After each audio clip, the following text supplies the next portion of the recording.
ಸಂಕ್ಷಿಪ್ತ ಶ್ರೀ ಸಾಯಿ ಸಚ್ಚರಿತೆ 42ನೇ ಅಧ್ಯಾಯ. ಶ್ರೀ ಗುರುಭ್ಯೋ ನಮಃ. ಸದ್ಗುರುಗಳ ನಾಮಸ್ಮರಣೆಯೇ ಪರಮ ಪವಿತ್ರವಾದುದು. ಅದು ಮೃತ್ಯುವನ್ನೂ ಸಹ ದೂರ ಮಾಡಬಲ್ಲದು. ಕಷ್ಟಗಳನ್ನು ಈ ನಾಮಸ್ಮರಣೆಯೇ ಕಳೆಯಬಲ್ಲದ್ದು. ಶ್ರೀ ಸಾಯಿನಾಥರ ಸ್ಮರಣೆ ಮಾಡುವ ಭಕ್ತರೇ ಧನ್ಯರು ಎಂದು ತಿಳಿಯೋಣ. 1918 ಸೆಪ್ಟೆಂಬರ್ ತಿಂಗಳ 28ನೇ ತಾರೀಕು. ಆ ದಿನ ಬಾಬಾ ಅವರಿಗೆ ಜ್ವರ ಕಾಣಿಸಿಕೊಂಡಿತು. ಅದು 3-4 ದಿನ ಪೀಡಿಸದಂತೆ ತೋರಿತು. ಬಾಬಾ ಕೃಶರಾಗುತ್ತಾ ಬಂದರು. ಕಡೆಗೆ 1918 ಅಕ್ಟೋಬರ್ 15ನೇ ತಾರೀಕು ಅವರು ದೇಹತ್ಯಾಗ ಮಾಡಿದರು. ಇದಕ್ಕೆ ಮುಂಚೆಯೇ ಅವರು ತಮ್ಮ ಭಕ್ತರಿಗೆ ಈ ಸೂಚನೆ ಕೊಟ್ಟಿದ್ದರು. ಆದರೆ ಅದು ಯಾರಿಗೂ ಅರ್ಥವಾಗಲಿಲ್ಲ. ವಿಜಯದಶಮಿ ಸಂಜೆ 1916ರಲ್ಲಿ ಜನರು ಒಂದು ಸಾಂಪ್ರದಾಯಿಕ ಸೀಮೋಲ್ಲಂಘನ ಕಾರ್ಯಕ್ರಮ ಮುಗಿಸಿ ಮಸೀದಿಗೆ ಹಿಂದಿರುಗಿದಾಗ ಬಾಬಾ ಕೋಪೋದ್ರಿಕ್ತರಾದರು. ತಮ್ಮ ಕಫನಿಯನ್ನು ಕಳುಚಿ ಧುನಿಗೆ ಹಾಕಿದರು. ಅಗ್ನಿಯು ಪ್ರಜ್ವಲಿಸಿತು. ಬಾಬಾ ನಗ್ನರಾಗಿ ನಿಂತು, ನೋಡಿ, ನಾನು ಮುಸ್ಲಿಮನೋ ಹಿಂದುವೋ ನಿರ್ಧರಿಸಿ ಎಂದು ಜೋರಾಗಿ ಗರ್ಜಿಸಿದರು. ಭಾಗೋಜಿ ಸಿಂಧೆ ಅವರು ಸ್ವಲ್ಪ ಧೈರ್ಯದಿಂದ ಬಾಬಾರವರ ಬಳಿಗೆ ಹೋಗಿ ಕೌಪಿನ ತೊಡಿಸಿ, ಬಾಬಾ, ಏಕೆ ನಿಮ್ಮ ಕೋಪ ಎಂದು ಇಂದು ವಿಜಯದಶಮಿಯ ಅಲ್ಲವೇ, ಶಾಂತರಾಗಿ ಎಂದು ಭಿನ್ನವಿಸಿದರು. ರಾತ್ರಿ ಸುಮಾರು 11 ಗಂಟೆಯವರೆಗೂ ಬಾಬಾ ಶಾಂತರಾಗಲೇ ಇಲ್ಲ.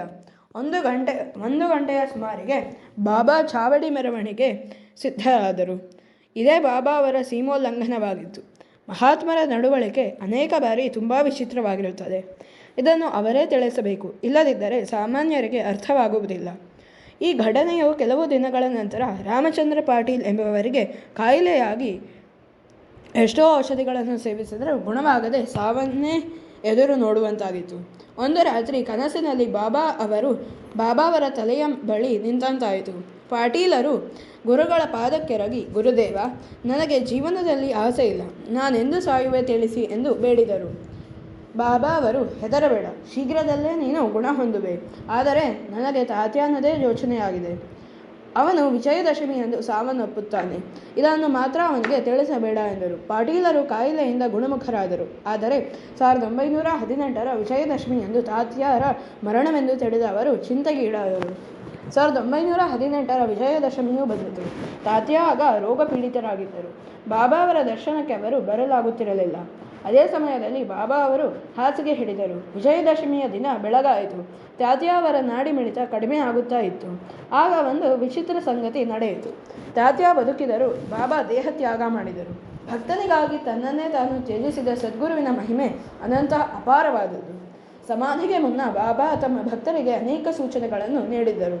ಸಾಧ್ವಿ ಲಕ್ಷ್ಮೀಬಾಯಿ ಅವರಿಗೆ, ನನಗೆ ಹಸಿವಾಗಿದೆ ಎಂದರು. ಆಗ ಅವರು ರೊಟ್ಟಿ ಪಲ್ಯ ತಂದು ಬಾಬಾ ಅವರಿಗೆ ನೀಡಿದಾಗ ಬಾಬಾ ಅದನ್ನು ನಾಯಿಗೆ ತಿನ್ನಲು ಕೊಟ್ಟರು. ಇದೇನು ಎಂದು ಕೇಳಿದಾಗ, ಜೀವರಾಶಿಗಳು ಬೇರೆ ಬೇರೆ ಇರಬಹುದು, ಹಸಿವು ಒಂದೇ ಅಲ್ಲವೇ, ಹಸಿದವರಿಗೆ ಅನ್ನ ನೀಡಿದರೆ ನನಗೆ ಉಣಬಡಿಸಿದಂತೆ ಎಂದರು. ಬಾಬಾ ಅವರ ಪರಂಧಾಮಕ್ಕೆ ತೆರಳುವ ಮುನ್ನ ಲಕ್ಷ್ಮೀಬಾಯಿ ಅವರಿಗೆ ನವವಿಧ ಭಕ್ತಿಯನ್ನು ಸೂಚಿಸುವ 9 ರೂಪಾಯಿಗಳನ್ನು ನೀಡಿದರು. ಇದರಿಂದ ಭಕ್ತರಲ್ಲಿ 9 ಬಗೆಯ ಭಕ್ತಿ ಇರಬೇಕು ಎಂಬುದನ್ನು ಸೂಚಿಸಿದರು. ಲಕ್ಷ್ಮೀಬಾಯಿ ಅವರು 9 ನಾಣ್ಯಗಳನ್ನು ಪರಮ ಭಕ್ತಿಯಿಂದ ಪೂಜೆಗೆಂದು ಕಟ್ಟು ಹಾಕಿಸಿಟ್ಟರು. ಇದನ್ನು ಸಾಯಿ ಭಕ್ತರು ಇಂದಿಗೂ ಶಿರಡಿಯಲ್ಲಿ ನೋಡಬಹುದಾಗಿದೆ.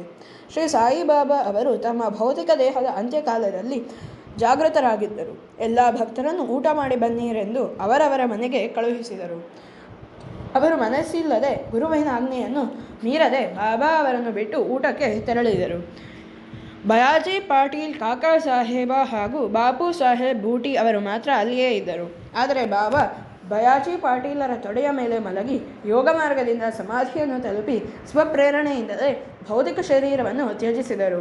ಯಾವ ಧ್ಯೇಯ ಸಾಧನೆಗೆ ಅವರು ಈ ಲೋಕದಲ್ಲಿ ಅವತರಿಸಿದ್ದರು, ಅದು ಸಾಧನೆಯಾದ ನಂತರ ಪರಂಧಾಮಕ್ಕೆ ಅವರು ತೆರಳಿದರು ಎಂಬುದಕ್ಕೆ ಶ್ರೀ ಸಾಯಿ ಸಚ್ಚರಿತೆಯ 42ನೇ ಅಧ್ಯಾಯವು ಸಂಪೂರ್ಣವಾಯಿತು. ಶ್ರೀ ಸಾಯಿ